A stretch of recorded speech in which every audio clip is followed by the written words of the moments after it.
Call to order the City Council meeting for the City of Wheat Ridge, Colorado for January 11, 2021.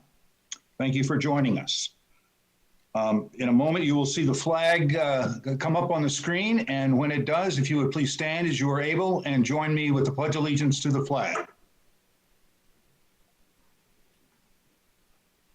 I pledge allegiance to the flag of the United States of America and to the republic for which it stands, one nation under God, indivisible, with liberty and justice for all.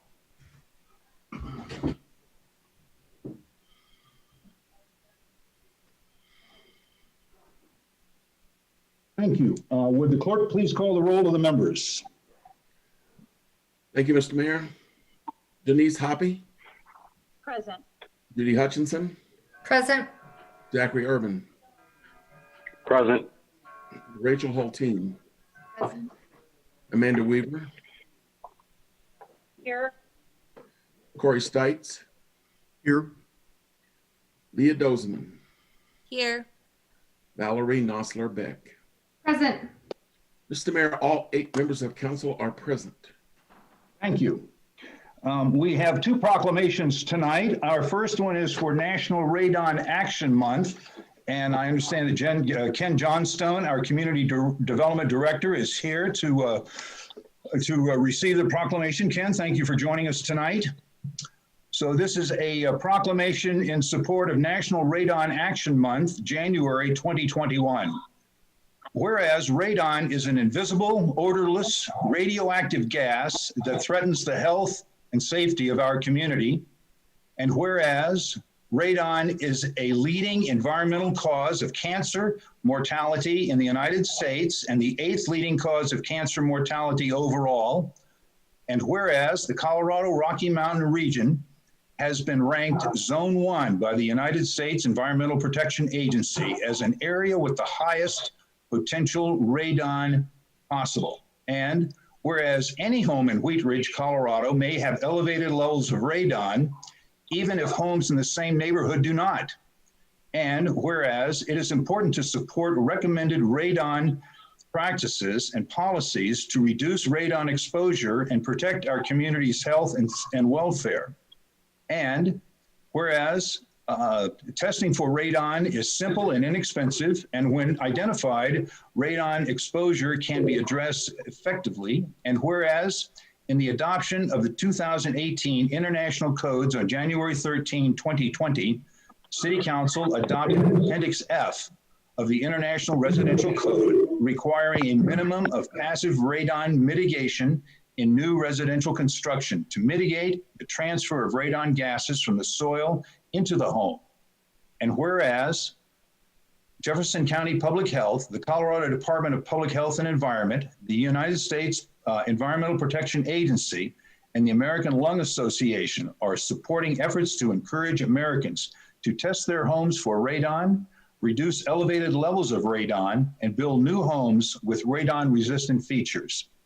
Now, therefore, be it resolved that the Wheat Ridge Mayor and City Council formally designate January 1 through 31, 2021 as National Radon Action Month.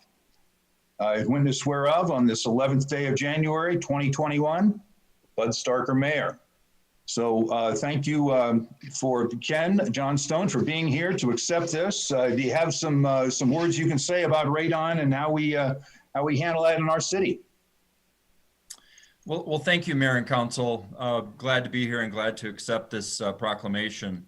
I don't profess to be a public health expert, but at the same time, I do think this is a very important issue for public health, and in particular in Colorado with our unique geology and geography that predisposes us to greater risk, and it is a health risk indeed. So I would just thank Council for last year when you adopted the 2018 International Building Codes. You adopted Appendix F, as was noted in the proclamation, which is an appendix to the International Residential Code.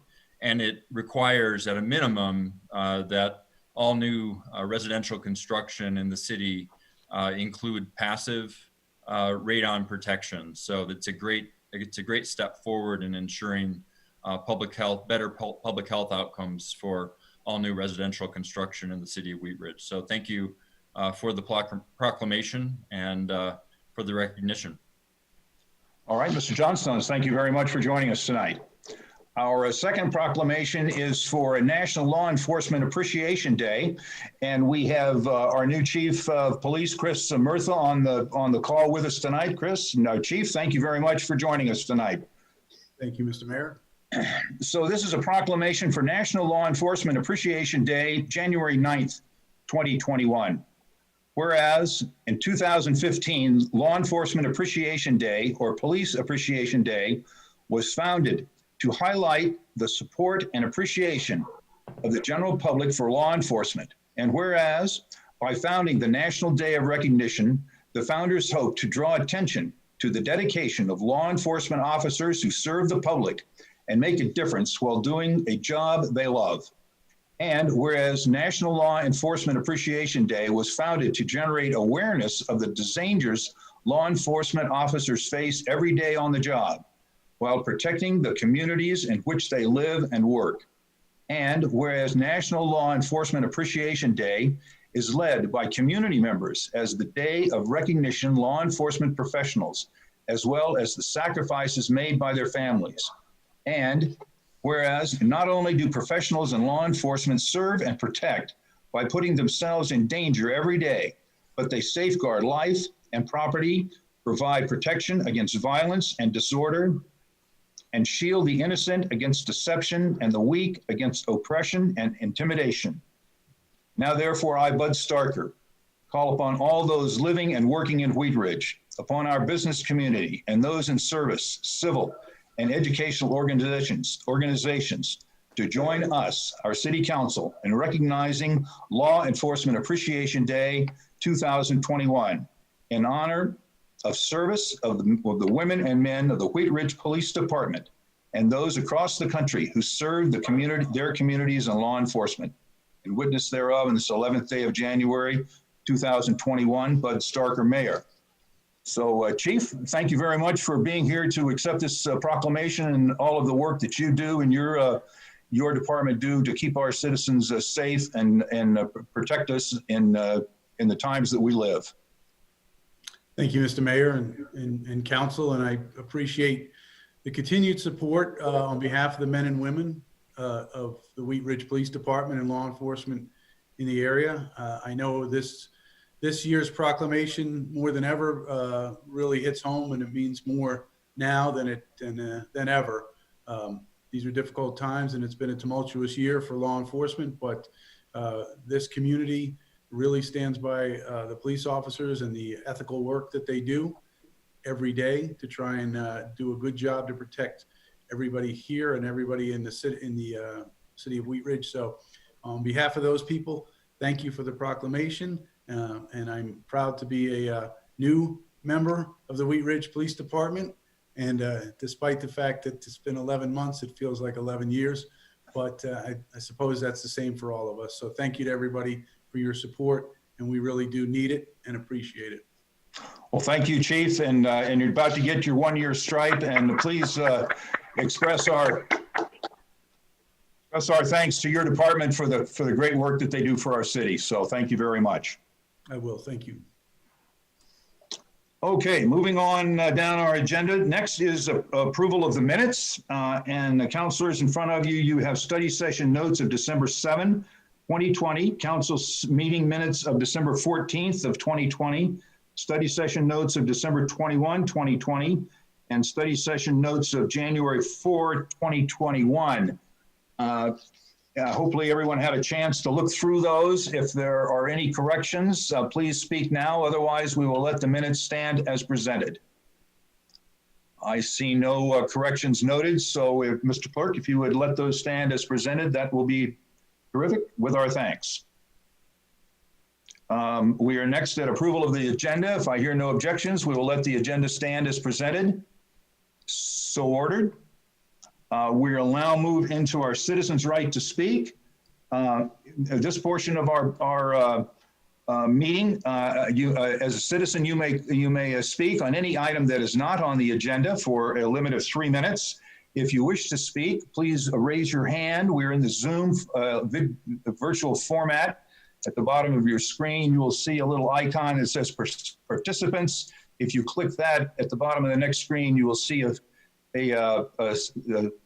sign that says raise hand. If you will hit the raise hand, that will alert us that you would like to join us to speak, and we will bring you into the meeting. When we bring you in, if you would please give us your first name and your last name. Please spell your last name for the record and give us your address. And then you'll have 3 minutes to address the council. And this is any item that is not on the agenda. We will take public comment on agenda items when we get there in the agenda. Michelle, do we have anyone with their hand raised that would like to speak at tonight's meeting? No one with their hands raised, Mayor. Okay. We'll give it one more time. If you're on the telephone and you'd like to speak, you may speak up, unmute yourself and speak up, and we'll bring you into the meeting. And once again, if you'd like to speak, use the raise hand function.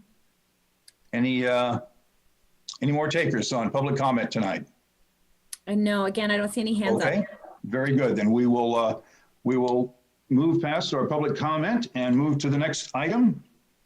And that is item number 1. This is our consent agenda with 3 items on it. Ms. Hoppy, would you please introduce these items, A, B, and C?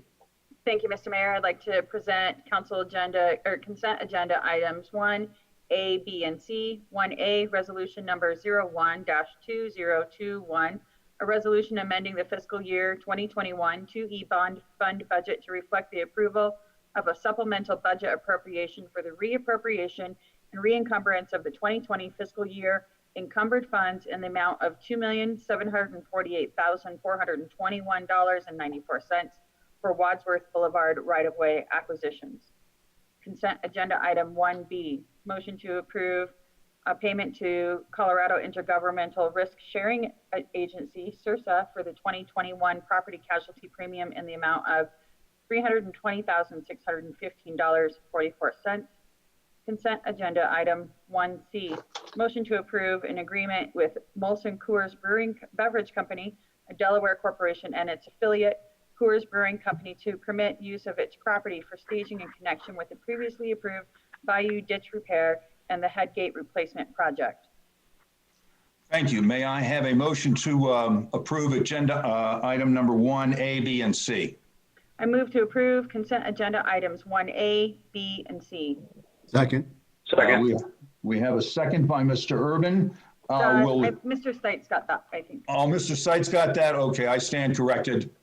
Well, I think I got that, but we're gonna get to it one time tonight, Mr. Urban. I know we will. Arm wrestle. Will all those in favor of the motion please raise your hand, and the clerk will count the votes, and we will go to Ms. Weaver after he finishes counting the votes. Mr. Mayor, the motion has passed unanimously 8-0. Okay. And Ms. Weaver, did you, how do you vote on that? Aye or nay? I vote in favor. Good. Thank you very much. We will move to agenda item number 2. Ms. Dozeman, would you please introduce this item? Yes, thank you, Mr. Mayor. Council Bill number 22-2020, an ordinance approving the rezoning of property located at 4990 Parfett Street from planned commercial development to planned industrial development with an approval outline development plan case number WZ-20-02/Axis 70 West.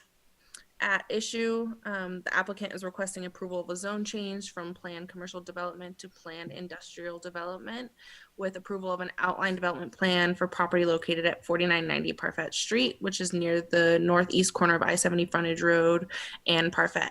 The purpose of this request is to prepare the property for the development of a large format industrial land use. Thank you very much. This is for an ordinance on second reading. This is a public hearing. A quasi-judicial public hearing. I'm going to open the public hearing and announce that if you intend to speak on this item, that the words and your thoughts and speech will be the truth as you know it. So by speaking, you agree to that condition. So we have we've opened the hearing. We've got everyone sworn in. Do we have a staff report on this, Mr. Goff? We do, Mr. Mayor. Whoa, so our senior planner, Stephanie Stevens, will be presenting this evening. Very good. Ms. Stevens, please continue. Good evening, Mayor and City Council. I'm going to go ahead and share my screen of the video presentation, and directly following, I'll play the applicant's presentation, and then myself and the applicant are both here for questions. So if you could just give me a moment to load.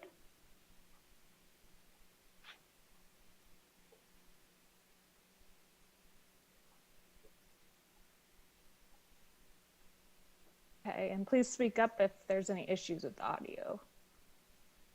You sound good. Stephanie Stevens, and I'm a planner with the City of Wheat Ridge Community Development Department. I'm presenting case numbers WZ2002 and WZ. We have lost the audio. Development plan for development of an industrial warehouse building. I would like to enter into the public record the contents of the case file, the zoning ordinance, the comprehensive plan, and this digital presentation. The properties within City of Wheat Ridge. All appropriate notification and posting requirements have been met, therefore City Council has jurisdiction to hear this case. The subject property is identified on this slide with a red outline and is addressed as 4990 Parfett Street. It's bounded by Parfett Street to the west, I-70 Frontage Road to the south, Oak Street to the east, and West 50th Avenue to the north. The site is approximately 10.6 acres in size and is currently vacant. It's surrounded by a mix of longstanding industrial and commercial uses. Property went through rezoning to planned commercial development in 2005 with intentions to expand the adjacent Medbed auto dealership site that lies just west, but the plans never came to fruition and site remains undeveloped. Wheat Ridge Ward Commuter Rail Station lies northwest of the site, approximately 3/4 of a mile away. As mentioned, the property is currently zoned Planned Commercial Development, or PCD. Most of the surrounding zoning is industrial. Southeast, east, and northeast of the property is zoned Planned Industrial Development. North is Industrial Employment. And then to the northwest is Agricultural 1, which contains an existing single-family home. To the west is the Medbed site, and it's zoned Commercial 1. And to the southwest is zoned Commercial 2. The request before you is for a rezone from Planned Commercial Development to Planned Industrial Development. Under the current zoning, the site can only be developed as an auto dealership, so rezoning is necessary. Because of the unique challenges of the site and proposal for a large format industrial building for which city standards do not contemplate, not all standards of the IE zone district can be met. For these reasons, PID zoning is most appropriate. The plan development process entails several steps before development can occur. With this application, we're looking at accomplishing all steps listed on the screen. Step 1, the outline development plan, or ODP, establishes the zoning. Step 2, the specific development plan, or SCP, provides site-specific design. Both Step 1 and Step 2 are a focus for the hearings. As for Step 3, subdivision, an administrative consolidation plat is currently being processed by staff and is under review. First, it will be helpful to get oriented on the site. This is a view from the southwest corner of the site at I-70 Frontage Road and Parfett Street looking northeast. The billboard site is not a part of the subject property. Here's another view from the midway point of Oak Street looking southeast. More photos were provided in the staff report, but this image is reflective of the condition of the long-standing vacant land. We'll start with the Outline Development Plan, or ODP, which establishes the PID zoning. The ODP document is 2 sheets in this case. The first page is the cover page with certification and signatures blocks. There's also a character development statement, list of permitted uses and development standards, and other standard notes. The development standards is what we'll want to focus on here, and I'll go over that in just a minute. The second page includes the conceptual layout of the property, including access drives and building orientation, as well as architectural standards. The conceptual layout, or sketch plan, is meant to illustrate general building locations and circulation. I'll go through each of the architectural standards with you here in a moment. As for the sketch plan, this is a required component, though we won't focus too much on the sketch plan because we're also reviewing the SDP, which has much greater detail. The uses permitted per the ODP are all uses permitted in the city's established industrial employment, commercial 1 and commercial 2 zoning, with emphasis placed on encouraging industrial and commercial uses that support employment. The table on the screen summarizes the development standards that are being proposed, which are generally aligned with IE standards, with exceptions to setbacks, which are shown to be more restrictive. Note that the rear setback along Oak Street is actually proposed to be larger per landscaping requirements at 40 feet for loading. Keep in mind when comparing to the Medved PCD site that site was proposed solely for auto dealership use. The development standards on this slide reflect those that are being requested to differ from or be modified from typical IE standards. I'll go through each one with you briefly to give you some context, but you can find more details in the staff report. The ODP categorizes parking by use with a request for ultimately less restrictive parking than the standard warehouse and sales uses would require by code, and based on comparable requirements for large format industrial uses in other jurisdictions around the Denver metro area. The applicant is proposing 2 access points per public street to align with fire district requirements, and curb cuts are proposed to be a little bit wider to accommodate truck turning movements along Oak Street. Landscape requirements are proposed to be somewhat flexible where utilities or easements exist on site, but requires typical minimum required number of plants to be relocated elsewhere on site, and to focus our attention of areas of higher priority such as screening of parking areas and headlights. Enhanced buffering is required to the northwest adjacent to the residential, as well as fencing, and on Oak Street on the loading side, an enhanced buffer of 40 feet is required. The ODP also requires a tree inventory and assessment of existing trees on the property to determine viability, and those that cannot be saved on site must be replaced at a 2-to-1 ratio. The applicant is also proposing a maximum fence or wall height of 10 feet versus the 6 feet typically allowed to sufficiently screen loading areas from adjacent uses. Architecture, which is the meat of the modifications being proposed and stems from the Architectural and Site Design Manual. The modifications are being proposed related to building placement, parking placement, articulation, materials, variation, transparency, and screening, all which directly relate back to the proposed large-scale industrial building lying adjacent to 3 street frontages. Everything else meets code in terms of lighting, fencing, signage, and the like. The SDP is 13 pages and gets into the details of the project. The SDP has to comply with the ODP, and the cover sheet has a table that shows required and proposed development standards. The SDP is proposed to facilitate the construction of a single industrial warehouse building consisting of approximately 142,200 square feet. The resulting building is speculative in that tenants are not yet in place, but would accommodate businesses of varying sizes and largely target employment-related uses of industrial nature as allowed by the ODP. The building's designed for the main facade to front on Parfait Street, with loading on the east along Oak Street. Property will have 2 access points from Oak and 2 access points from Parfait Street. Standard parking wraps the building on the north, south, and west sides with a truck court and loading area on the east side. Site access, parking, building height, and setbacks comply with the ODP and are compatible with the surroundings. Sidewalks will be installed along Parfait, Oak, and 50th Avenue. The site's heavily encumbered by easements. As previously mentioned, there's a 100-foot public service company easement on the south side, as well as the Ridge Road Tributary. And then on the east is the Bayou Ditch, Arvada Channel, and store pipes, all which are significant and limit development in these locations. This is the landscape plan for the site. The SDP proposes 26% of the site to be landscaped, including parking lot landscaping, perimeter landscaping, and a decent buffer on the south side. A total of 112 trees and 781 shrubs will be provided. A tree inventory and assessment was performed by an arborist to determine viability of existing trees on site, and all but one, and even that one was determined to not be super healthy, were deemed unviable. So with that, the applicant is proposing replacement of trees at a 2-to-1 ratio as required by the ODP. The image on the screen shows a perspective view of the southwest corner elevation looking north from Parfett Street.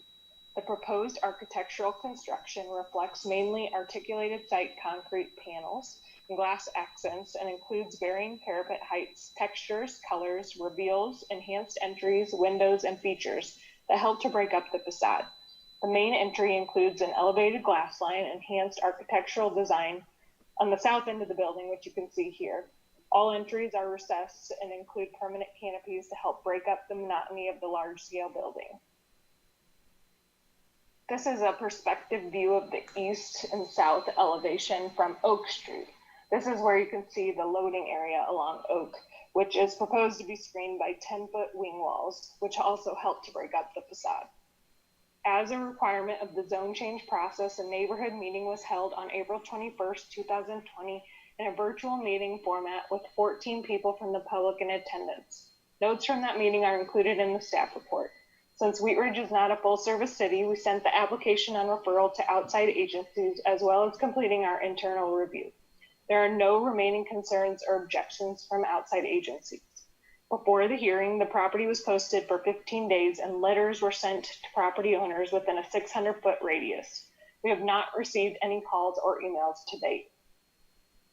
Before the hearing, the case was published in the newspaper, and this presentation was also made available to view on the Wheat Ridge Speaks website. No public comments were received in person, by phone, by email, or on Wheat Ridge Speaks. We use several criteria to evaluate the zone change requests, which includes consistency with the comprehensive plan, which is our major guiding document for land use. A full analysis of the criteria for consideration of the zone change are provided in the staff report. This image on the screen shows an excerpt of the comprehensive plan's structure plan, which designates the area in dark purple as the employment area designation. The ODP reflects uses, development standards, and architectural requirements that will help with economic growth, bring in jobs, and guarantee quality design in line with the employment area designation. Staff finds that the zone change request meets the criteria. It allows for compatible land use, complies with the comprehensive plan, is consistent with the intent of plan development zoning, and is necessary to accommodate a large format industrial land use not contemplated in city standard codes. The SCP also meets criteria for review. The SCP complies with the purpose of a PID, is consistent with the ODP, there's adequate infrastructure to serve the property, and it provides for quality design that meets the intents of our code. Ultimately, staff is recommending approval of both requests. Planning Commission also recommended approval to City Council at the December 3rd hearing. It should be noted that a recommended condition by the Planning Commission was placed on the SCP regarding the height of fencing and walls, but the applicant has since revised the ODP and SCP to address said condition, so staff has not included the condition for City Council's consideration. More information can be found in the staff report. If City Council approves the ODP and SCP at the hearing, then the zone change and SCP are formally approved and development can commence. This concludes my presentation. Thank you. Stephanie, before we move on, and Mr. Mayor, I'm sorry, I apologize. We should have been clearer about this. We needed to open both public hearings, both for this item 2 and item 5, because staff's presentation concerns both items and they both require a public hearing. Mr. Dahl, could you help us backtrack? Yes, if you could. There's no harm done.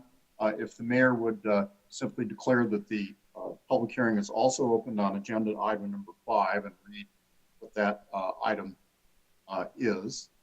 And if Ms. Dozman could read the issue for item number 5, then we will have corrected that and we can proceed with the applicant's presentation, which is going to cover both items. But if you would start by opening the hearing on resolution number 03-2021 as listed for item 5, Mayor.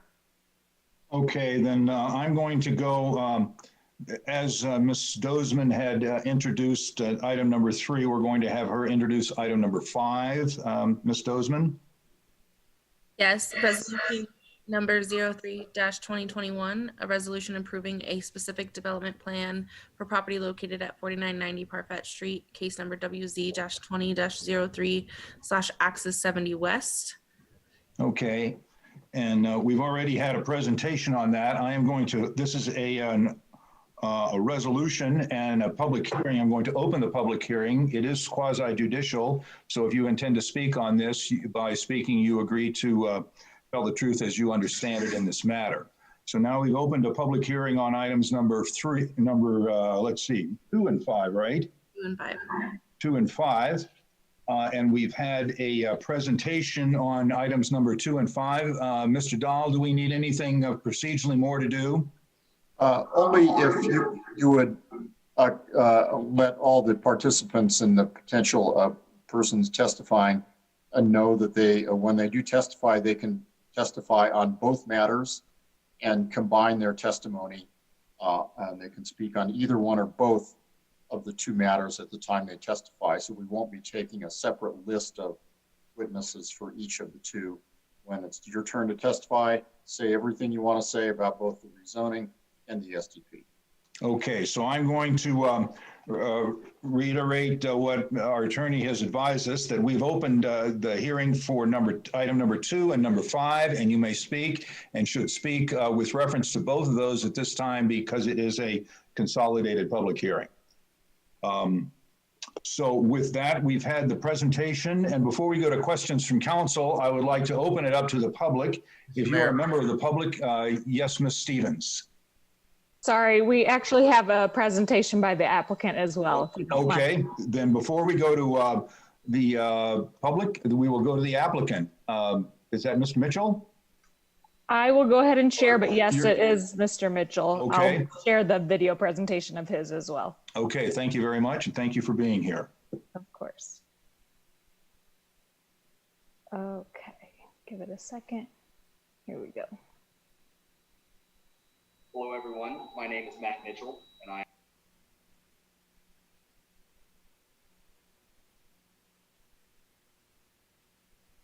And we seem to have lost our audio. I will be presenting our proposal Thank to you. develop a 10.6-acre parcel of land adjacent to the MedVet Autoplex into a Class A industrial logistics facility.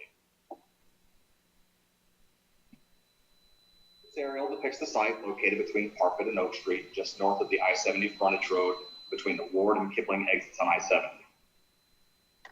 The site is currently used as a seasonal grazing pasture for John Medved's bulls and is only improved with perimeter barbed wire fencing and a livestock shelter in disrepair.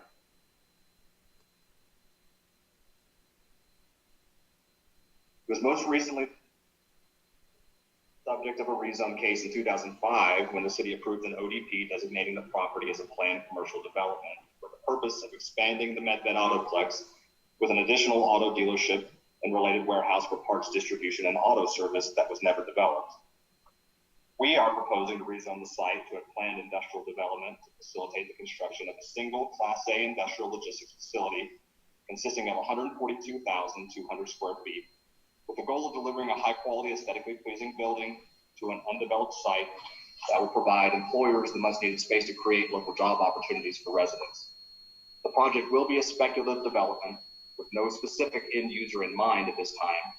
However, the intention is to provide, again, a highly functional, modern industrial building that will accommodate businesses of varying sizes and would largely target users that need logistics space that could be utilized for distribution, light manufacturing and assembly, showroom, sales floor, wholesale operations, as well as service and supplier-oriented businesses.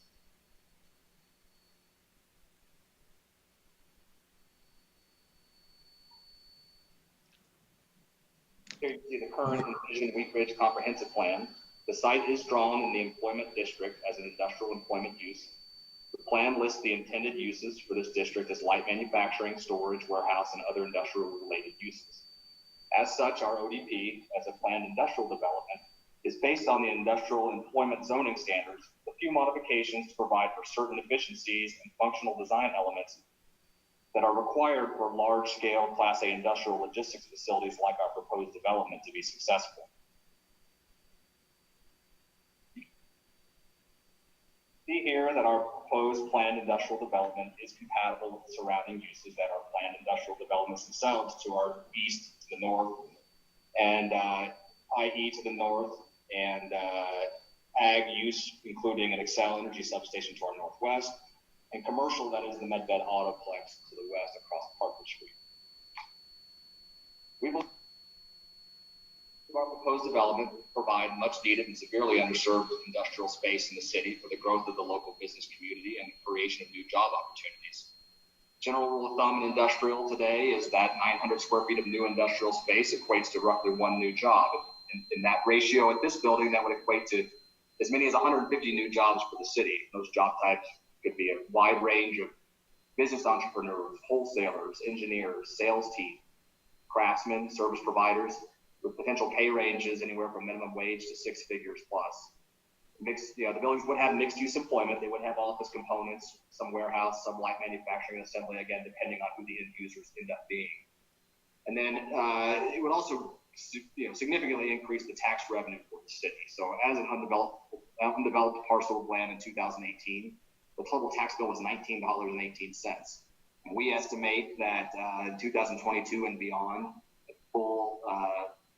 fully assessed valuation, our real estate tax revenue for the city would be $375,000 a year. So to further demonstrate our intent with the proposed development, I want to provide some recent developments Westfield has delivered in the metro area and talk through our actual experience with these. So first is Hub 25, a 4-building, 420,000 square foot park we built in 2017. It's located at the junction of I-25 and I-76 with very prominent frontage on I-25. It ended up leasing to 9 tenants, 3 of which were showroom wholesale users, 3 were light manufacturers, and 3 were distribution and fulfillment users. That job created about 300 jobs, and that equates to 1 job per 1,400 square feet. Additionally, the design of those buildings won the 2000.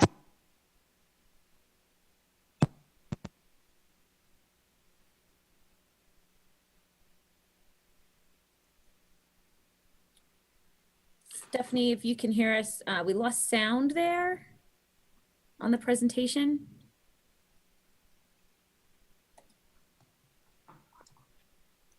$1.14 million square feet at completion. We'll deliver the first 4 buildings in 2021, and I've already leased 2 of the buildings, pre-leased them to users.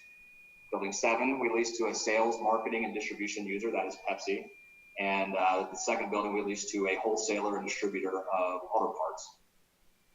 Building 7 alone, housing corporate marketing, corporate sales staff in their office component, and then distribution of finished products in the warehouse, created over 350 jobs. That would be 1 job per 810 square feet.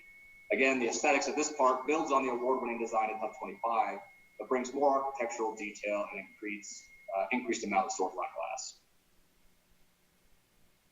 So our proposed development brings this same award-winning design and market-leading functionality to this site in Wheat Ridge. The building is designed for the main facade of the building to front on Parkwood Street, but it will offer an elevated glass line and architectural design on the south end of the building for a first-class curb appeal along the west I-70 frontage road. The loading side of the building would then front on Oak Street, facing the existing industrial buildings east of Oak Street, but screened and buffered by a 40-foot setback with ample landscape. With any logistics facility, the flow of traffic and primarily truck trips is always a key concern. In this case, with the guidance of the planning department city, we've decided to orient our building to put our loading on Oak Street because it will focus the path of our truck trips onto West 50th Avenue to get to and from the property from the Kipling exit on I-70. This path is the existing truck corridor for the employment district, providing safe and efficient ingress and egress from the project that will work with the current alignment as well as the future alignment and design for the Kipling exit.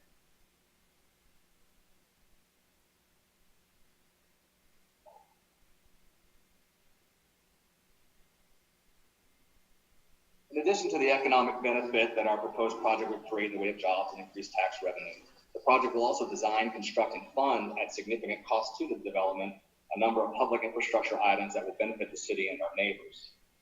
The Ridge Road Tributary, which conveys regional stormwater for Arvada and Wheat Ridge from the regional pond to the northwest into the Arvada Channel, will be piped and underground into a fully enclosed system, creating a safer and maintenance-free conveyance versus the open ditch that exists on the site today. We will also extend the Arvada Channel regional stormwater system through to the west side of the site to be ready for further extension when the city has the opportunity. The Bayou Ditch, which exists as an open ditch on site, will likewise be piped and undergrounded for a safer and more maintenance-free condition that meets their water degree and design requirements today. With regard to street improvements, the project would further the development of the city's transportation structure plan by extending West 50th Avenue across the north end of the site.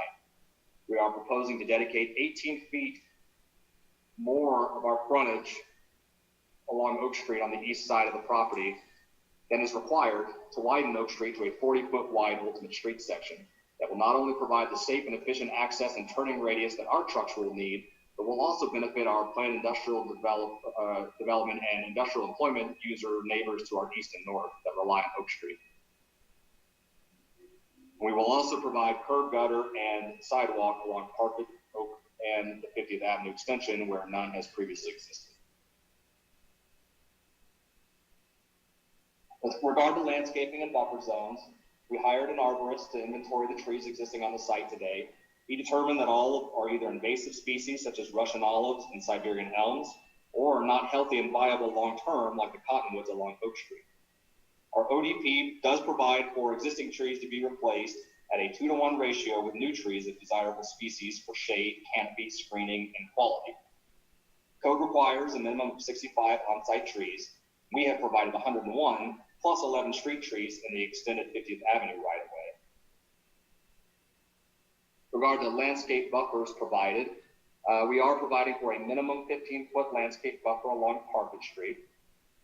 And then at our northwest corner, code requires either a 6-foot solid fence with a hedge or a 15-foot wide landscape buffer. Our design provides both a 15-foot buffer and a continuous hedge with a 6-foot solid fence. And then again, on our east side of the property on Oak Street, where the loading of the building will be, we are proposing a 40-foot landscape setback with ample trees and hedges to screen the loading utility side of the building. We've taken great care to design and orient our proposed building in a manner that will be compatible with and complementary to our neighboring properties. We hope and we anticipate that the proposed development will be a valuable asset to the city, bringing an award-winning design to a prominent western entry gateway location in Wheat Ridge, providing increased tax revenue, public infrastructure improvement, and much needed space for the business community to grow and create new job opportunities in the city. Thank you for your time and for your consideration.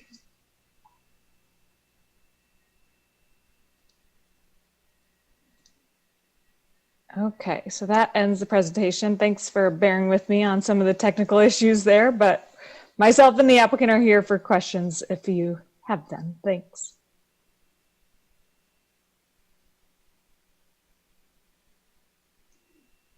You are muted. Mayor, you're on mute. Thank you very much for your presentation. And before we go to questions from council, we will go to the public for any comments on this agenda, these two agenda items, number 2 and number 5. You may comment on either one of them. If you are a member of the public, now is your opportunity to speak on these. If you would please raise your hand in the Zoom format, you'll have 3 minutes to, no, actually we don't limit this discussion on our public hearings. So we're happy to bring you into the conversation. Give us your first name, last name, and address, and you may speak on these. Is there anyone with their hand raised, Ms. Scheck? No, Mayor. Okay, give it one more call if you would like to speak on agenda item number 2 or 5. Now is your opportunity. Anyone? Okay, we'll close our citizens comment section and go to questions from council. If you have a question, please raise your hand. Ms. Nosler-Beck. Hey, thanks very much, Stephanie and Matt. Stephanie or Ken, just looking at how the trucks are going to get to the building, if and when the Kipling interchange is changed up, will that route still stay the same in terms of those entry points with the roads? I think it was Oak Street. I don't believe that's anticipated to change. Ken, do you have any idea what the Kipling interchange? Yeah, that same route from Kipling over will be accessible from the signalized intersection at 52nd. Thanks. Thanks. We did get, to just address that, we did see the CDOT's future plan for the diverging diamond redesign of that intersection, which frankly, it's kind of weird the first time you drive through those, but once you get used to them, they do flow very efficiently and very safely. What that will do is that will cut off access from trucks exiting 70 at Kipling now, trying to get over 3 lanes of traffic to that first light at the motel, which we're specifically not planning to do, but that will eliminate that ability, which frankly will make it safer for everyone. And so, yes, we're aware of that coming, and our truck traffic paths shouldn't be affected by that. Thank you. Great. Additional questions from council?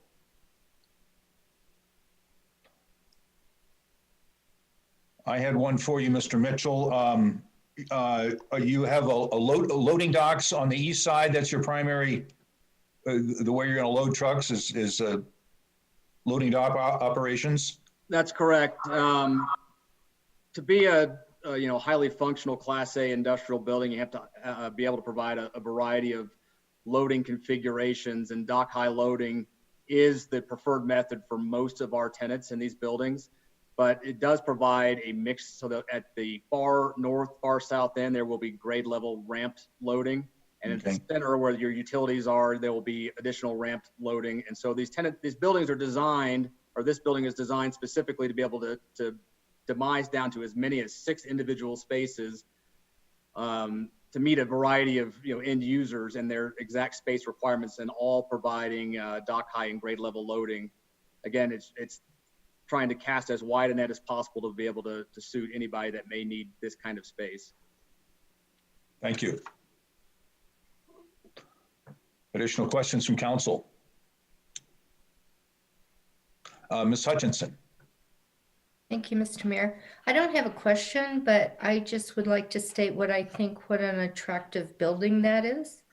And also, I really do appreciate how you are investing in the landscape, doing different trees, and a lot of them look like they're kind of native trees and choke cherries and things like that.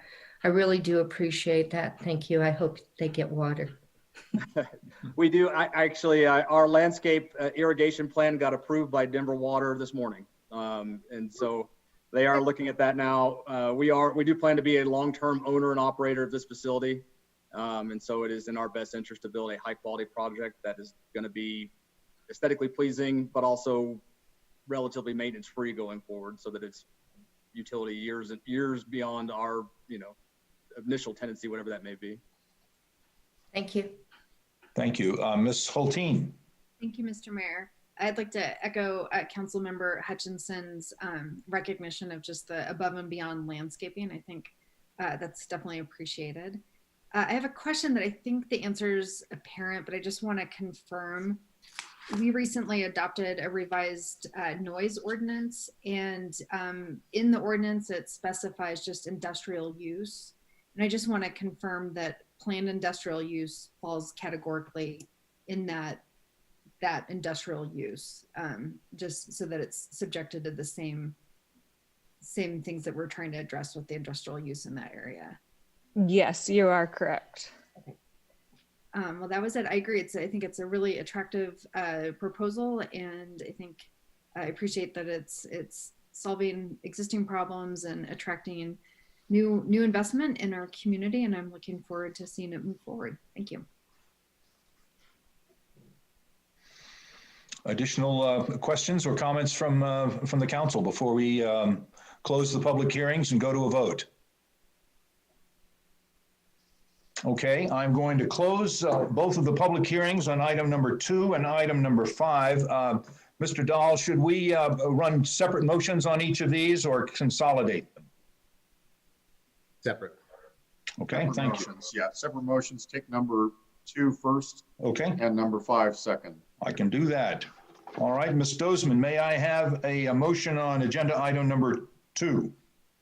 Yes, thank you, Mr. Mayor. I move to approve Council Bill number 22-2020, an ordinance approving the rezoning of property located at 4990 Parfett Street from planned commercial development to planned industrial development with an outline development plan on second reading, and that it takes effect 15 days after final publication for the following reasons. 1, the Planning Commission has recommended approval of the rezoning after conducting a proper public hearing. 2, the proposed rezoning has been reviewed by the Community Development Department, which has forwarded its recommendations of approval. And 3, the proposed rezoning has been found to comply with the criteria for review in section 26-603 of the Code of Laws. And do I hear a second? Second by Mr. Urban. Is there discussion on the motion? Seeing none, will the clerk, all those in favor of the motion, please signify by raising your hand, and will the clerk please count the votes? Ms. Weaver, how do you vote? In favor. Mr. Mayor, the motion has passed 8-0. Okay, thank you very much. Ms. Stevens and Mr. Mitchell, thank you for joining us, bringing this project. Mr. Mitchell, is this something that you'll be starting construction on right away? It will be. We have a plat and SIA to execute, and we have a building permit submittal forthcoming this week. Very good. All right. Well, congratulations. We look forward to seeing your project. Mr. Mayor, we need to do item number 5, motion 2. Oh, I'm sorry. Yeah, we can get to item number 5. Ms. Dozeman, may I have a motion on item number 5? Yes, I move to approve resolution number 03-2021, a resolution approving a specific development plan, property located at 4990 Parfett Street for the following reasons. 1, City Council has conducted a proper public hearing that meets all public notice requirements as required by section 26-109 of the Code of Laws. 2, the proposed specific development plan has been reviewed by the Planning Commission, which has forwarded its recommendation of approval. And 3, all requirements of a specific development plan have been met. Second. Second. We have a motion and a second by Mr. Urban. Is there discussion on the motion? I think it was somebody else, Mr. Mayor. Oh, was it? Oh, it was me. Who's going to allege to have done it this time? Mr. You got it last time, Mr. Who was? I think it was Mr. Stites, and they do sound that was me. a lot alike. Okay. I'm getting it before he's even getting off mute. Okay. All right. So it's Mr. Must be the Stites. Very good. Okay, then we'll cease the frivolity and we will go to discussion on the motion. Okay, seeing no discussion, will all those in favor of the motion please signify by raising your hand, and will the clerk please tally the votes? Ms. Weaver? I vote in favor. Mr. Mayor, the motion has passed unanimously. Okay, I get to thank you, Ms. Stevens, again, and you, Mr. Mitchell. Thank you very much for your presentation. Thank And you. we look forward to seeing your project in town. Thank you very much. I appreciate everyone's time. Thank you. Okay, then we will go now to agenda item number 3. Mr. Stites, would you please introduce this item? Yes, thank you, Mr. Mayor.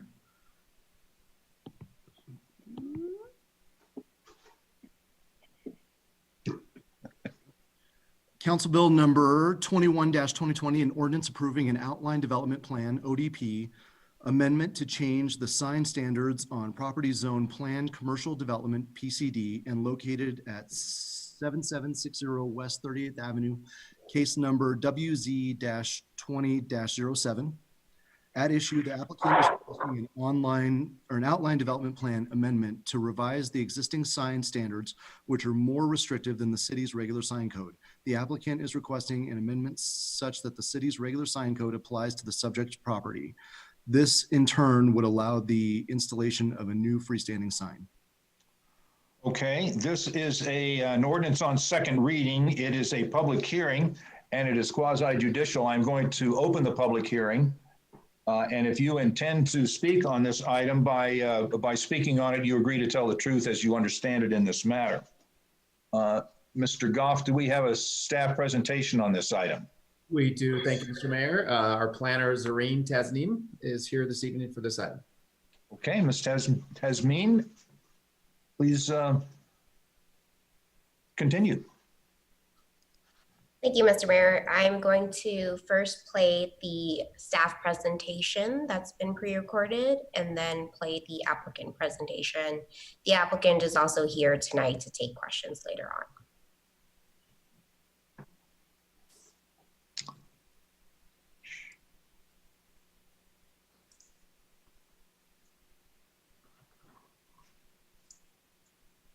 Good evening. My name is Zareen Tasneem, and I am a planner with the City of Wheat Ridge's Community Development Department. I am presenting case number WZ2007, which is a request to amend the underlying planned commercial development zoning development standards for signage at 7760 West 30th Avenue. I would like to enter into the public record the contents of the case file, the zoning ordinance, the comprehensive plan, and this digital presentation. The property is within the City of Wheat Ridge. All appropriate notification and posting requirements have been met, and therefore City Council has jurisdiction to hear this case. This is a 2018 aerial with the property outlined in red. The property is located on the south side of West 38th Avenue, located between Yukon Court and Allison Street, about a block west of the intersection of 38th Avenue and Wadsworth Boulevard, where the Corners and the Wilmore Center commercial centers are located. Further to the west is the Lutheran Medical Campus. According to the Jefferson County assessors, the lot measures about 91,000 square feet, or just over 2 acres in size, and contains an office building built in 1979. The existing 4-story building on the site contains primarily offices for a union. The property is zoned planned commercial development. To the north and east are primarily commercial uses, which are zoned planned commercial development, PCD, mixed use commercial, MUC, and restricted commercial, RC. To the immediate southeast and south of the site are multifamily residential uses zoned residential 3 and planned residential development, PRD. To the west are properties zoned residential 2, R2, and consisting of mostly single family residential homes. This is a view of the subject property looking southeast, which shows the existing freestanding sign. The existing sign is just under 10 feet, with the sign face measuring about 82 square feet. For the current ODP that applies to the site, one project identification sign is permitted at the site entrance with a maximum area of 50 square feet and a maximum height of 10 feet. Many older ODPs were written to allow only what it was proposed at the time, and in that sense are perhaps more restrictive. There is nothing unique about the property that warrants a more detailed or unique regulatory framework for signs. The ODP did not anticipate a future change in signage, and it is appropriate to recognize such a change at this time. A new freestanding sign that aligns with the city's sign code cannot be achieved through a variance and may only be achieved through an amendment to the ODP. This table compares the existing freestanding sign conditions to the existing ODP sign standards and what could be allowed by amending the sign standards to match the city's standard sign code. By changing the ODP sign standards to follow the city's sign code, not only would it bring the existing sign into conformance, but it will also encourage reinvestment in the property since the applicant would like to install a new sign. The vast majority of properties in the city comply with the sign code, including most properties in the immediate area. Therefore, the amendment would result in signs that match the character of the area. As a requirement of the ODP amendment process, a neighborhood meeting was held on July 7th, 2020 in a virtual Zoom meeting setting. due to COVID-19 regulations. No members of the public attended that meeting. Prior to the neighborhood meeting, staff received one email from a neighbor in support of the proposal. The notes from the meeting are included in the staff report. Since Wheat Ridge is not a full-service city, we sent the application on referral to outside agencies, as well as completed an internal review. We did not receive concerns or objections from outside agencies. Planning Commission recommended approval at a public hearing on November 19th, 2020. Before the hearing, the property was posted for 15 days and letters were sent to property owners within 600-foot radius. Comments collected on Wheat Ridge Speaks will be reviewed by City Council members and entered into the public record. Ultimately, staff is recommending approval of the request. In terms of process, any amendment to an ODP is processed like an ODP and is required to meet the ODP criteria. Staff provided that analysis in the staff report and is recommending approval of the request because it meets those criteria. The proposed amendment does not result in an adverse effect on the surrounding area. The amendment will provide opportunity for reinvestment. The amendment aligns with the changing needs of the development, and there is nothing unique on the property that warrants property-specific sign code standards. Therefore, it is appropriate for the site to comply with the city's standard sign codes. Planning Commission will recommend a decision to City Council, who will review the request also. If City Council approves the request, then the ODP amendment is approved. This concludes my presentation. Thank you. Thank you. I just wanted to add that we did not receive any comments on Wheat Ridge Speaks or through any other communications such as email, phone calls, or written letters. Now I'm going to load the applicant to play.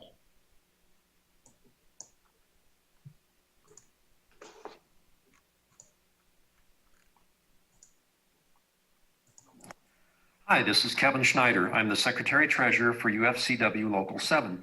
We're wanting to replace the old outdated sign in front of our building, which is located at 7760 West 38th Avenue here in Wheat Ridge. And the sign and our building are both about 40 years old. And we're looking at taking down the old sign and putting up a new sign. But in order to do so, we need to have an outline development plan amendment for our property to make sure that the new sign is within the current standards and regulations of the general sign regulations for the city of Wheat Ridge. So we're asking that that be approved. Our union represents workers throughout the community at King Soopers and Safeway and Albertsons, as well as Kaiser Permanente.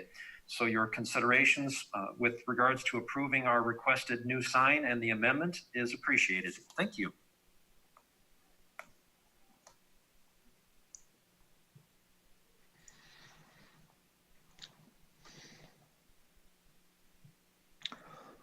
Okay. Is that, do you have any further remarks, Mrs. Zasneem? Tasneem. I do not have any other comments, but the applicant is here tonight if he'd like to make any additional comments.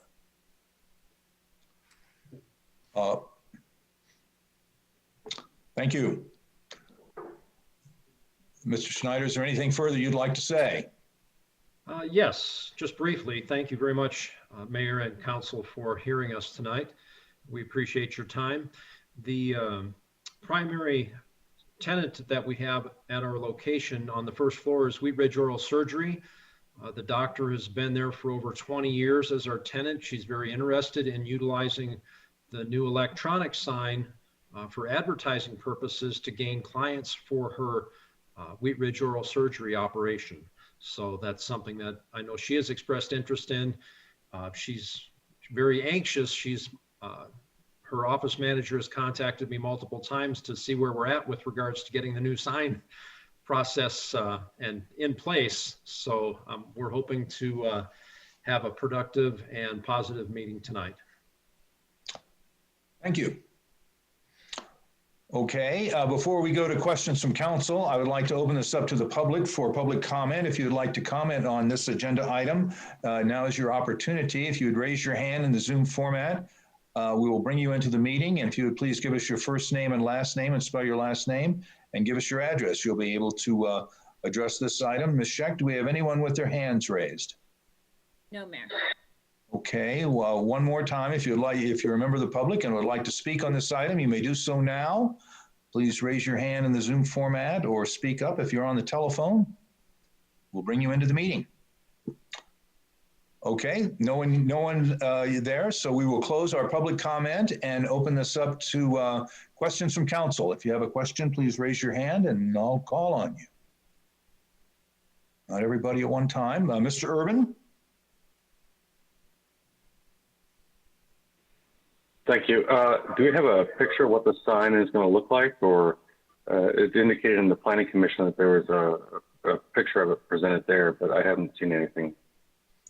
That doesn't, I can't even see that. Kevin, I'm sorry. Zerreen, do we have anything we didn't have anything in the packet? I'll try pulling up an image or something. I just want to preface that by saying that's the proposed sign. It hasn't been approved through any building permits or anything. Sure, I get that. Not the final product.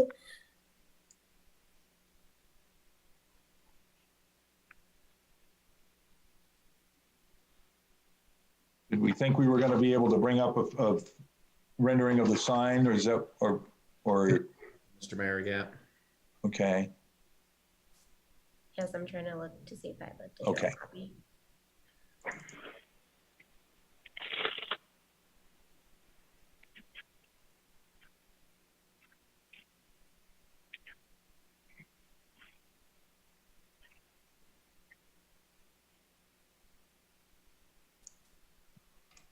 Perhaps while we're looking for that file, is there any other questions that we may ask at this time? Ms. Holton? I had.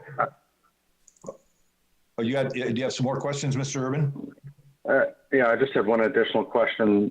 When we're dealing with electronic signs, I've seen at least one other sign in the city that is advertising off-premise advertising, and I just want to confirm that with electronic sign, it can only be advertising for businesses on that property, correct?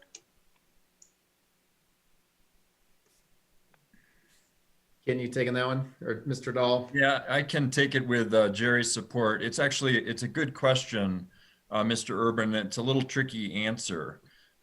With the most recent Supreme Court, U.S. Supreme Court, Reed versus Gilbert determinations in terms of requiring content neutral signage, it's not permissible for the city to regulate the content. So should this property owner choose to, give the rights to use their signage to some other entity, the city does not have really have a strong position to regulate the content of the sign. Okay, but our code is currently defines that, correct? Or is that something that just it wouldn't be enforceable in court, is what you're saying? Yeah, so when we most recently comprehensively amended the city sign code, we did it with a great emphasis on having content neutrality. And actually, we're fortunate to have Mr. Dahl to assist us in that effort, as that's something that he's done for some other jurisdictions prior to us as well. And frankly, Terry Dahl here, we were able to place as many restrictions as I felt would pass muster under the Supreme Court's decision on signage without regulating content, as Ken mentions. And I'm confident that what the city's regulations do is as much as the city can do within the limitations of the Supreme Court case. And by and large, I think we found that approach has worked really pretty well across the state, and other jurisdictions have done similar things. I'm looking for the specific references in our sign code right now, but I think we've done as well as we possibly can given those limitations. Thank you. Yeah. Did that take care of all your questions, Mr. Urban? Okay. Yeah, thank you. Ms. Hulteen. Thank you, Mr. Mayor. Along the same lines of inquiry, would the applicant, if this revision to the zoning code is adopted for an electronic sign, do they need to seek special permission for electronic sign, or is that automatically granted? They do not. We do have provisions within our sign code for electronic signs. Okay, great. Thank you. Thank you. If everybody's had a look at the sign, could we bring that down off the screen, please? Thank you. Ms. Hoppy? Thank you, Mr. Mayor. I have a question about it being an electronic sign. I know that we have some business owners that are more east on 38th Avenue between Wadsworth and Sheridan that wanted electronic signs. And because of the zoning, because they were mixed use neighborhood zoning, I believe, electronic signs were not allowed. So with this being on the west side of Wadsworth, if it was not that we were trying to make a change to the ODP, would an electronic sign still be allowed? So like with their neighbor, the market, Vanola's Market, would they be able to get an electronic sign just with their standard zoning where they're in right now? So the mixed use neighborhood, or the MUN zone district, specifically prohibits changeable copy, flashing signs, and LED electronic signs, and that's specific to that zone district. Other zone districts do permit for electronic signs. So I'm assuming that Vanola's is probably a C1 or something like that. So under like a C1, C2, then electronic signs would be allowed under that zoning? Correct. So if this property was zoned a C1 and it didn't have the ODP that we needed to make adjustments to, then it would have already been allowed for that property? Correct. Thank you. Additional questions from council before I close the public hearing and go to a vote? Ms. Hutchinson? Thank you, Mr. Mayor. Is this going to be a flashing sign or just lit up? So we don't allow flashing signs. We do allow electronic mass messaging boards, but we do have provisions in our sign code that restrict changes to, I believe, 8 seconds. So it has to stay static for 8 seconds before it can change to another screen. So no crazy like flashing star kind of animations or anything like that. Well, my concern about that is those types of lights and things can trigger migraines and seizures and things on people. So if it's just like static or whatever, you know, that's okay. Yeah, think of it more of as more a like PowerPoint slideshow feature where you'll see one screen for 8 seconds and then you'll see like another screen for 8 seconds. And speaking to kind of illumination in general, we do require signs that are electronic to have a dimming feature so they can be dimmed. And I believe code enforcement also has some instrument that can regulate the illumination factor that's needed.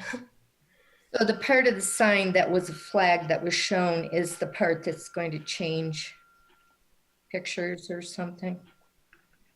I'll allow that applicant to speak to that. Yes, that's correct. It's the flag part is the illuminated part that would have the changing messages on it. Okay. Okay, thank you. Okay, any more questions before we close the public hearing and go to a vote? Okay, I'm going to close the public hearing, and Mr. Stites, a motion is in order. Thank you, Mr. Mayor. I move to approve Council Bill number 21-2020, an ordinance approving an outline development plan, ODP, amendment to change the sign standards on property zone planned commercial development, PCD, and located at 7760 West 38th Avenue on second reading, and that it take effect 15 days after final publication for the following reasons. One, the Planning Commission has recommended approval of the ODP amendment after conducting a proper public hearing. Two, the proposed ODP amendment has been reviewed by the Community Development Department, which has forwarded its recommendation of approval. And three, the proposed ODP amendment has been found to comply with the criteria for review in section 26-303 of the Code of Laws. Second. And we have a second by Ms. Dozman, correct? Is that correct? Yes. Okay, thank you very much. We have a motion and a second by Ms. Dozman. Is there discussion on the motion? Ms. Hoppy. Thank you, Mr. Mayor. I'm going to vote yes for this specific change to this ODP. However, I do just want to let people understand that there are people who are on the east, business and property owners who are on the east side of Wadsworth on 38th Avenue who want this type of sign. I don't necessarily think this type of sign is appropriate on the east side because there's quite a sprinkling of more residential in there and lighter, not necessarily office buildings necessarily, but I just, I want to say that I only support this because it's on the west side of Wadsworth in a very much more commercial area where there's already newer signs because of the newer corners, and we'll potentially see some new signage on the corner once the northwest corner of 38th and Wadsworth gets developed. So that's why I'm supporting this, because it's on the west side. Thank you. Additional discussion, Ms. Hulteen? Thank you, Mr. Mayor. To Ms. Hoppy's point, I realize this is a little bit tangential, but since I've also talked to property owners east of Wadsworth about this issue, and Mr. Johnson, can you confirm if a property owner east of Wadsworth was interested in this type of sign? Is that something they could pursue through a variance? Ms. Hulteen, not through a variance. It would really require either a code amendment or a request to rezone the property to a planned zoning designation where they would develop their own development standards. Okay, thank you. Additional discussion on the motion? Okay, seeing none, will all those in favor of the motion please signify by raising your hand, and would the clerk please poll the council? Ms. Weaver. I'm in favor. Mr. Mayor, the motion is passed unanimously. Okay, thank you very much. Thank you, Mr. Snyder and Ms. Tisneem, for being with us tonight. Thank you. We will go now to agenda item number 4. Ms. Hutchinson, would you please introduce this item? Thank you, Mayor. Council Bill number 23-2020, an ordinance repealing and reenacting section 26-609 of the Wheat Ridge Code of Laws concerning access to public streets and making conforming amendments, case number ZOA-20-07. Do I read the issue? Yes, why don't you go ahead and read the issue? The zoning code requires that all new development have access to public streets. It outlines several stipulations for residential and non-residential developments. Code section 26-609 discusses access requirements but does not reflect current development patterns. So the proposed amendment repeals and reenacts this section and updates cross-references. The purpose of the amendment is to provide more specificity for commercial and industrial land uses, more flexibility for residential land uses, and more detailed guidance overall. The overarching goal is to ensure that access and circulation design support logical and high-quality site design. Thank you. This is an ordinance on second reading. This is a public hearing. It is not quasi judicial. I'm going to open the public hearing. And Mr. Goff, do we have a staff presentation on this item? We do. Our planning manager, Lauren Michlack, is here this evening. Okay, Ms. Michlack, welcome, and continue whenever you're ready. Thank you. Good evening. For the record, Lauren Michlack with the Community Development Department. I don't have any slides tonight, but I did want to offer just maybe a little more context, and then I'd be happy to take any of your questions. The provisions in the code related to access have really been unchanged for nearly 50 years. And yet our development and land use patterns, as you well know, have evolved quite a bit over the last several decades. We're seeing mixed use projects now, we see townhome projects, large scale multifamily projects, and those are all project types that our original zoning code just didn't contemplate, and projects that we didn't see being developed in the city in the 80s, 90s, or even the early 2000s. So this code section 609 in the zoning code, it outlines stipulations for how a site gets access to the city's street network, and the current language allows, as Ms. Hutchinson read, wide discretion in the approval of access for commercial and industrial developments, but it doesn't include any specific consideration. So it feels kind of like a black box when our staff give developers comments about their access, and we don't have good codes to point to in terms of the rationale for our comments. Conversely, for residential projects, the code is fairly limiting, and it really doesn't address the multifamily or townhome context at all. And so while we have historically relied on planned development zoning, this misalignment between the code and our development patterns was not historically an issue, but the code is certainly overdue, we think, for an update so that it works better across the board, regardless of zoning or use. And the ordinance that we're proposing retains that fundamental requirement that a site have access to the street network, but it adds also a series of specific considerations for how best to do that, how to provide street access to a specific project. That's best practice, and it's really been something we've been trying to do increasingly in our code over the last 20 years to just be more explicit in stating our expectations and the criteria we're using for review for the benefit of the applicants, the public, staff, and decision makers. Access looks different for every project that we have, whether it's private or public access from a street or an easement.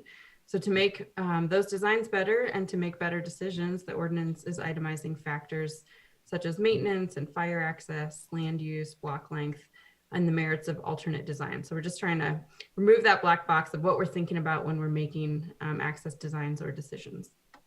In the commercial context, that list of factors really gives us a better basis for our review, as I mentioned, in giving comments back to applicants and letting them know what we're thinking. And in the residential context, it eliminates the 4-unit limit that we currently have that doesn't well serve the variety of housing options that we're seeing come to the city, and also can frankly result in some illogical subdivision designs. We provided one example of those in the staff report. We'll continue to let the underlying zoning dictate the use and the density as it should, and we're recommending approval of this ordinance to ensure that access designs are safe and logical. I've included, as I mentioned, a few examples in the staff report. Every project you've seen has a different sort of access configuration and rationale. I can pull up the examples if we need to look at them, but otherwise I'm happy to take any of your questions. Thank you very much. Before we go to questions of council, I'd like to open it up to the public for a comment on this item. If you would like to speak on item number 4, you may do so now. If you would please raise your hand in the Zoom format, we'll bring you into the meeting. And when we do, please give us your first name, your last name, and your address, and then you may speak. Ms. Scheck, do we have anyone with their hands raised to speak on this item? No. Okay, I'll ask one more time. This is the opportunity for the public to speak on this issue. If you would like to speak, now is your time. Raise your hand in the Zoom format or speak up now. Okay, I don't hear anybody. We'll close our public comment portion and open it up for questions from council. If you have a question, raise your hand. I'll start with one. Ms. Michalak, we've had a lot of discussion in this council over the years about flag lots, and that's a way to access a piece of land in our city. Is that contemplated under this access scheme? Yeah, we don't address flag lots specifically. The considerations related to flag lots are in the subdivision regulations, which is a separate article. The overlap here is in terms of how that flag lot gets access, and the provision that applies is unchanged in requiring a minimum width of the driveway. That's a width that's established by the fire district. So we do retain the requirement that we provide access to that flag lot, but we don't speak in this particular ordinance to the sort of merits of flag lot designs in general. Okay, thank you. Additional questions on this item or comments before we close the public hearing? Going once, going twice. Okay, I'm going to close the public hearing, and Ms. Hutchinson, a motion is in order. Thank you. I move to approve Council Bill number 23-2020, an ordinance repealing and reenacting section 26-609 of the Wheat Ridge Code of Laws concerning access to public streets and making conforming amendments on second reading, and that it takes effect 15 days after final publication. Second. We have a second, and if you made the second, would you please raise your hand? Okay, Ms. Hoppy, so that's a good way to do it. Do we have discussion on the motion? All right, seeing none, we'll go to a vote. All those in favor of the motion signify by raising your hand, and will the clerk please tally the votes?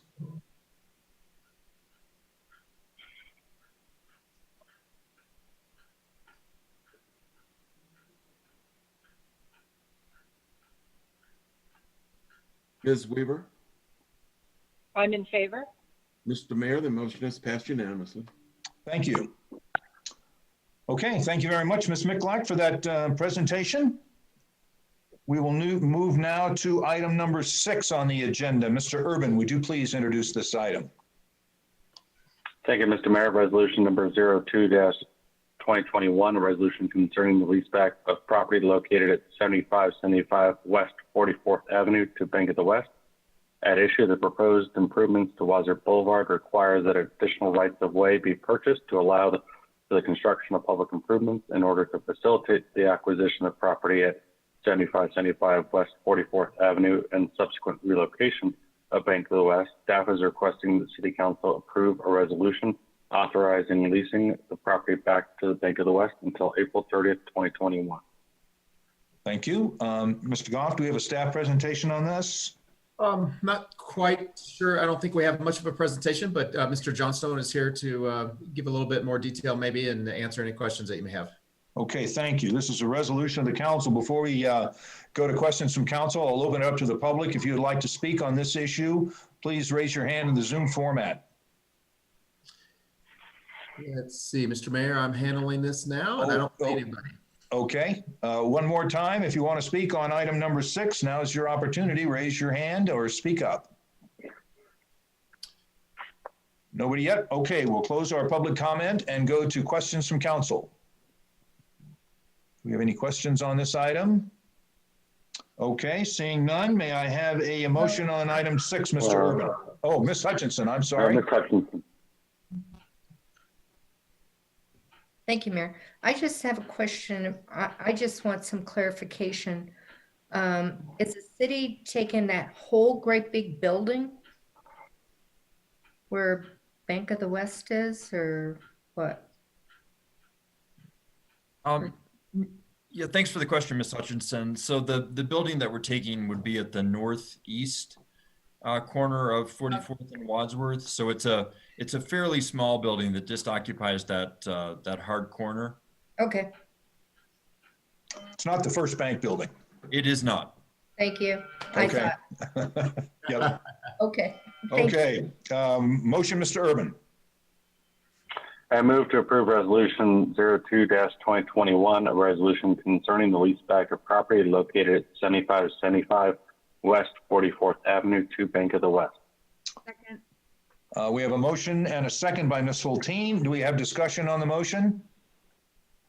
Seeing none, all those in favor, raise your hands and the clerk count the votes.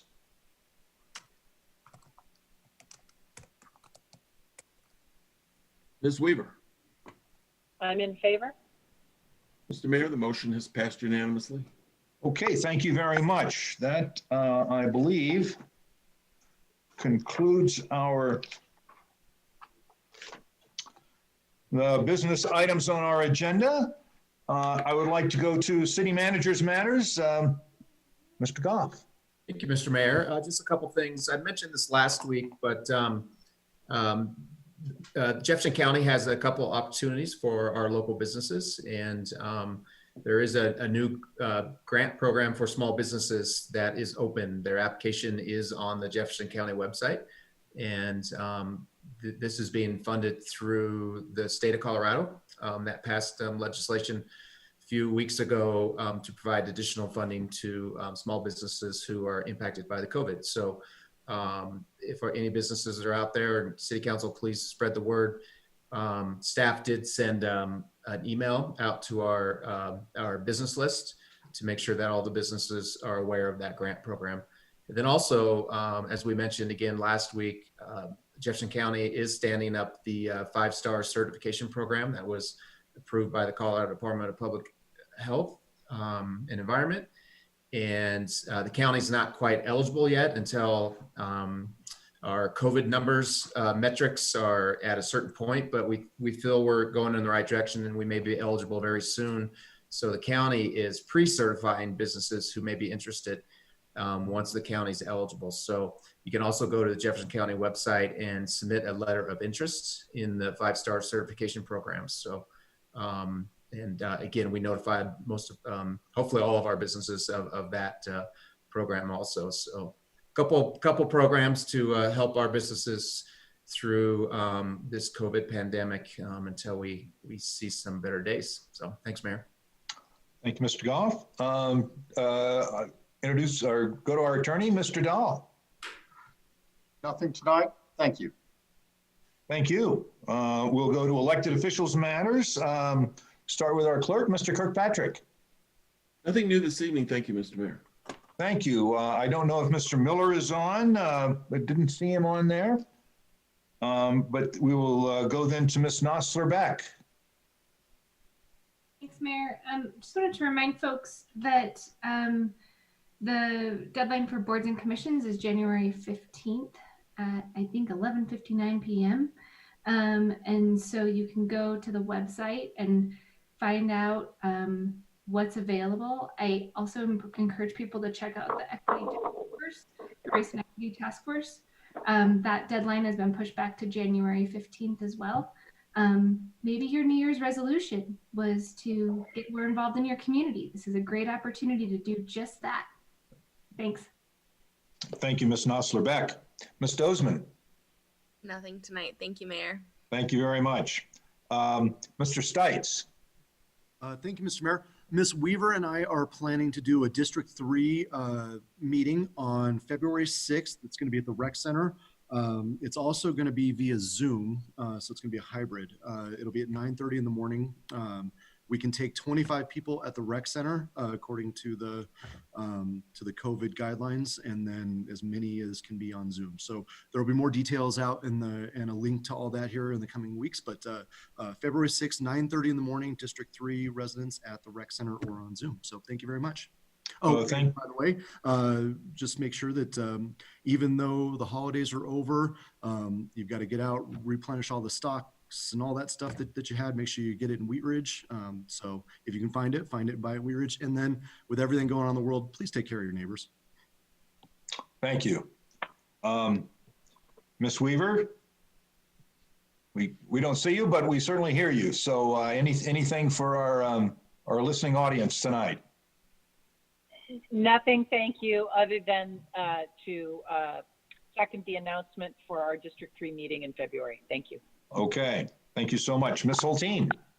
Thank you, Mr. Mayor. I have two things. One is just in light of the radon resolution tonight, I just want to make mention that CDPHE, or Colorado Department of Public Health and Environment does offer free radon tests for Colorado residents. You can just Google it. I will send the link to our clerk so that it is available to the public. But every household, if they have not already requested one, is eligible, and I highly recommend people. Having been in real estate for 18 years, people were very surprised when they had radon tests to find out that they had it, and oftentimes had lived for a long time with it. So I encourage everyone, if you are unaware of the radon level in your house, please get tested, and CDPHE makes it free. So again, I'll get that to the clerk. My second thing is a question really to city staff. I attended an online seminar this week about some of the modifications communities have done in COVID to help their businesses adapt. And one of the things that came up was guidelines around what constitutes outdoor dining, and really recognizing that a lot of businesses who are trying to modify their outside spaces in the winter to be places where people can eat are really recreating indoor spaces. And the public health official who was speaking really said that there's guidelines but not regulations. And I'm just wondering if we at the city have really taken a look at what constitutes indoor and outdoor environments in relation to being, just being cognizant and cautious about our COVID environments. Yeah, it's a good statement and observation, Ms. Holteen, and I've heard of some businesses, not necessarily in Wheat Ridge. I think there might be some in Wheat Ridge that are, like you said, creating outdoor spaces that really are indoor spaces and are not following the guidelines fully. We do have the guidelines on the website. I can tell you we're not actively inspecting or enforcing, I don't believe, unless Ken Johnstone has any. I'm not sure what our building department does. Some of the outdoor furniture and structures, I think, have to be inspected. But Ken, do you have any input on that? Not specifically. Well, a couple things. I mean, I think early on, we adopted some administrative guidelines, just trying to create as much flexibility as possible for businesses to be able to create outdoor spaces, particularly in the restaurant and retail sectors, but other sectors as well, services, to be able to continue to operate successfully in an outdoor environment. Acknowledge the potential concerns with essentially creating an indoor environment outdoors that maybe would be, inconsistent with some of the public health recommendations. We have not, as a department, really delved into that matter. We've really been more on the mindset of being as flexible as possible in terms of allowing those indoor establishments to move outdoors to be successful. So that's really been our approach at this point. We haven't really come to enforce any kind of building code regulations out there, with the exception of when you have covered spaces that under certain sizes, that'll trigger a fire code requirement and a fire code inspection. So we've certainly made businesses aware of the need to get those inspections conducted. But otherwise, our mindset has been trying to be as flexible as possible, and not being worried about them taking over parking spaces, as long as adequate fire access and fire aisles are maintained. That sort of an approach. Okay, thank you. I just wanted to see what work we've done on that and kind of where we were with it. So thank you, I appreciate it. And that's all for me tonight. Thank you. Thank you, Mr. Urban.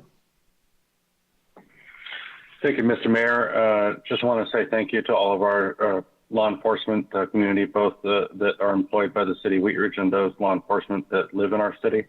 And related to that, today is Human Trafficking Awareness Day, and I want to thank our Wheat Ridge Police Department for all their efforts in combating human trafficking here in the city of Wheat Ridge, because as much as we may want to suggest it doesn't happen, human trafficking does happen in Wheat Ridge. And today's Human Trafficking Awareness Day is really focused around the Department of Homeland Security's efforts in what is known as the Blue Campaign. and it is a unifying voice by the department to combat human trafficking, and it works in collaboration with law enforcement, government, non-government, private organizations to help bring those who exploit humans to justice. So that's all I have. Thank you. Thank you, Mr. Urban. Ms. Hutchinson. Nothing tonight, thank you. Thank you, Ms. Hoppy. Thank you, Mr. Mayor. I just wanted to let everybody out there know and hope that they will pass the word.